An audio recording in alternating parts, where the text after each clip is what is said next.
the two guys over there. I've been in show business since I was 16, which is in 1950.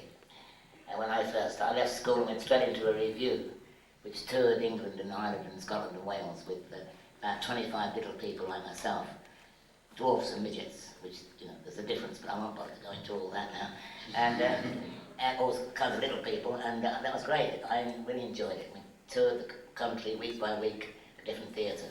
Then TV came into the world in about 1953, the year of the Queen's coronation. And gradually the theatres closed because they couldn't compete with TV.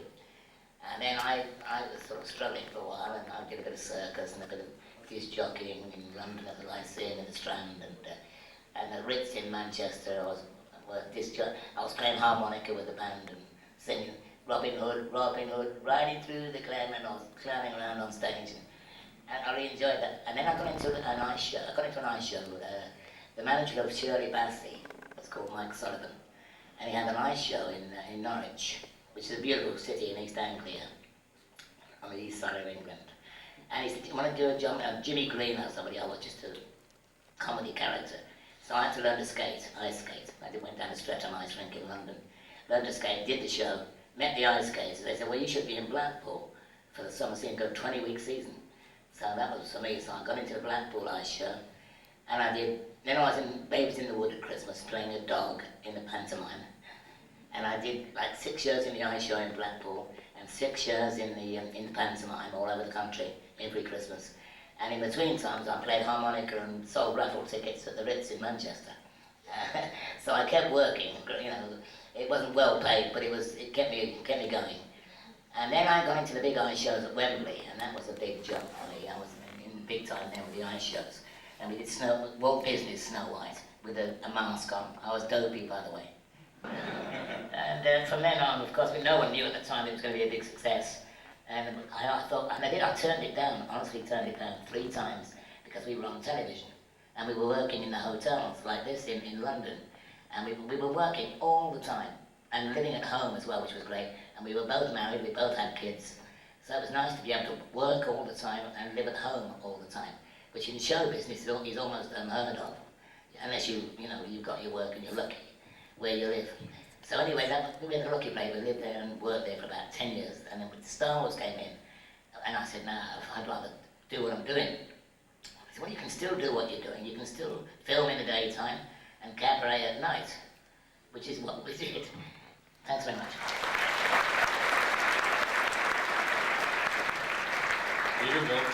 I'm going to cut this one short.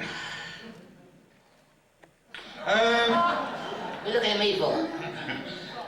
My career started in 1975 with a film called Sinbad and the Outer Tiger. I played the Minotaur.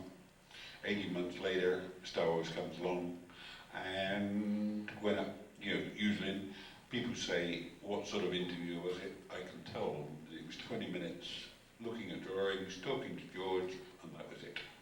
Mere fact that I'm 7'4", blue eyes, I walk like a Wookiee, probably helps. So, that is a basic career. I've known these guys for a long time, and we're all friends. We all have enjoyed the movies. Empire is my favourite, so as I said, I'm going to keep this short so that everybody else can talk. That's the basic. We should mention, however, that you recently were married to an American girl. Oh yeah, and moved over here. Peter lives in the U.S. now, in Dallas. Well, officially no, Well, but close enough. Close enough, yeah. So, that's, No, we don't know. I've always wanted to get married, but you didn't find the right person until 4 years ago, and Get some baby Wookiees. there is nothing like it. Hey, that's my line. There is nothing like it, and it was easier for me to come over here than to go back to England. So, but I have not regretted it in any way. It's been great. I've enjoyed it over here, and we can do a lot more conventions and see a lot more of you guys. So, okay, let's open it up to for questions. Anybody have anything they want to ask about the original 3 Star Wars films, or anything beyond that we can answer? Yes?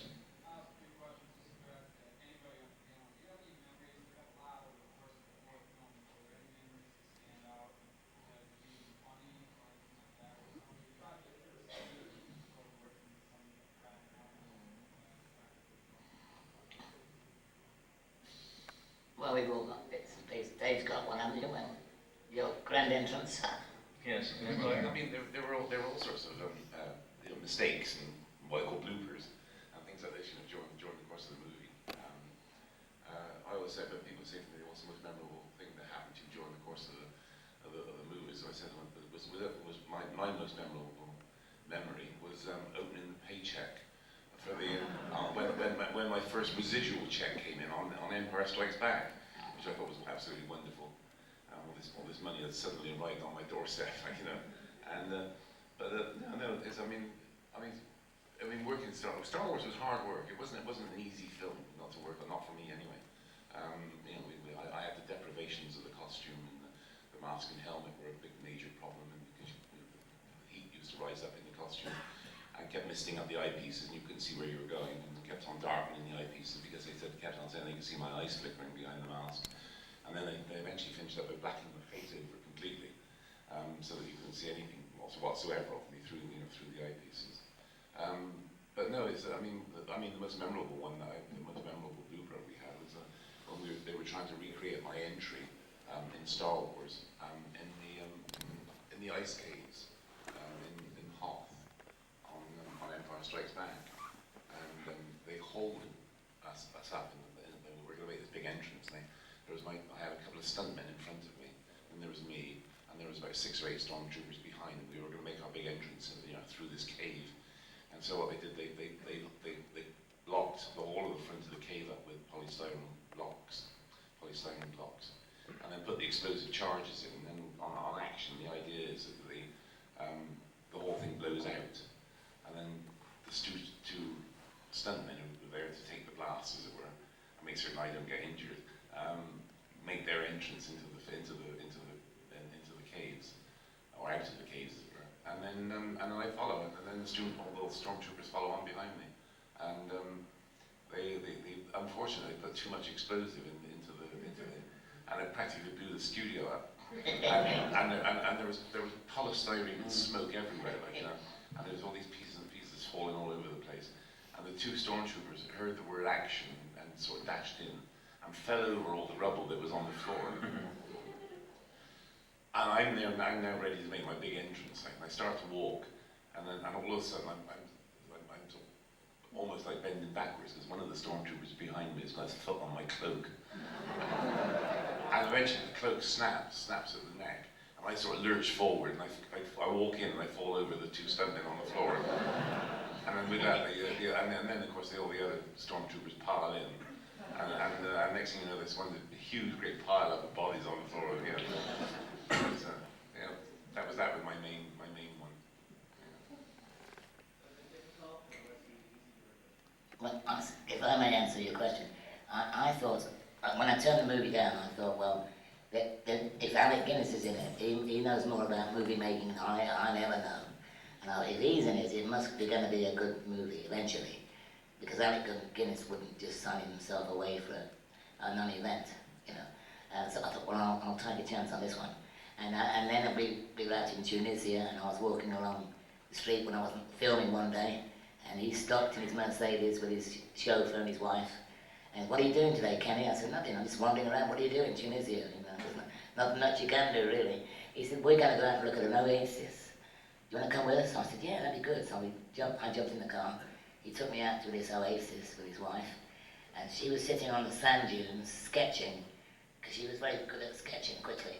And then suddenly, and we were looking around the oasis, that's Alec and myself, and suddenly a Bedouin family came around the corner with camels and donkeys, and one guy with about 6 wives and 54 kids, He looked like a skeleton, but he was alive just about, and he walked around his corner, and one of them noticed Mrs. Guinness sitting on the sand dune, and ran up the sand dune and tore these sketches and ripped them up. Scared the daylights out of her, because she wasn't a young lady. She was like, then she must have been nearly 60 or 50. in the 50s anyway, and scared the hell out of her because, you know, this guy was an Arab and he came out of the desert and grabbed this thing off and ripped, you know. She wondered what she'd been doing, because they won't, Arabs don't like the whole human form to be reproduced. They hate you taking their photographs with a camera, all these things.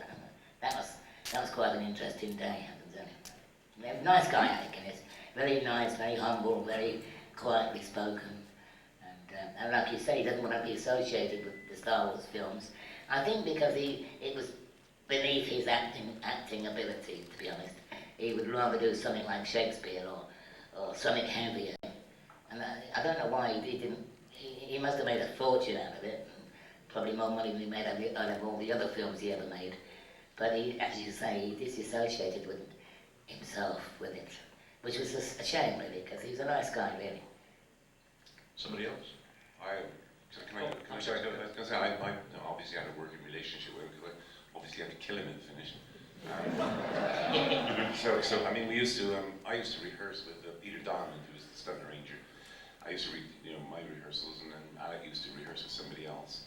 And then when we started work on the film, the first thing I got invited to go for dinner with George Lucas and Gary Kurtz and Sir Alec, and the four of us. And it was basically to introduce me to Sir Alec.